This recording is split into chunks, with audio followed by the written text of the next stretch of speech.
The first scandal to blow up in Boris Johnson's face came barely months after his landslide election win in 2019. In April 2020, the new Prime Minister and his partner decided to renovate their private residence. A Tory donor gave the Conservative Party more than £50,000 towards the works, a donation that should have been made public but never was. Johnson later claimed to have footed the bill himself. I have covered the costs, and I think most people will find it absolutely bizarre. And of course there's an electoral commission investigating this, and I can tell him that I've conformed in full with the code of conduct, with ministerial code. An inquiry cleared Johnson of any wrongdoing, but heavily criticised him for failing to disclose key information. But the scandal that sent the media into overdrive would come in the midst of the UK's first coronavirus lockdown.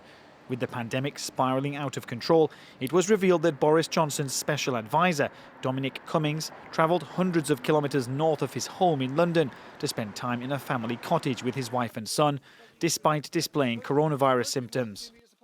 On Sunday the 12th of April, 15 days after I first displayed symptoms, I decided to return to work. My wife was very worried, particularly given my eyesight had seemed to have been affected by the disease. We agreed that we should go for a short drive to see if I could drive safely. Cummings denied ever breaking lockdown rules. A year later, another donation scandal broke, this time linked to a holiday that Boris Johnson took with his partner Carrie Symonds to the Caribbean in Christmas 2019. The holiday was paid for by the owner of a chain of mobile phone stores, but his donation was never made public. The next scandal to drag the government through the muck came in November last year. Conservative MP OWEN was found to have broken lobbying rules by raising issues in Parliament on behalf of private companies. A parliamentary committee recommended suspending him for 30 days.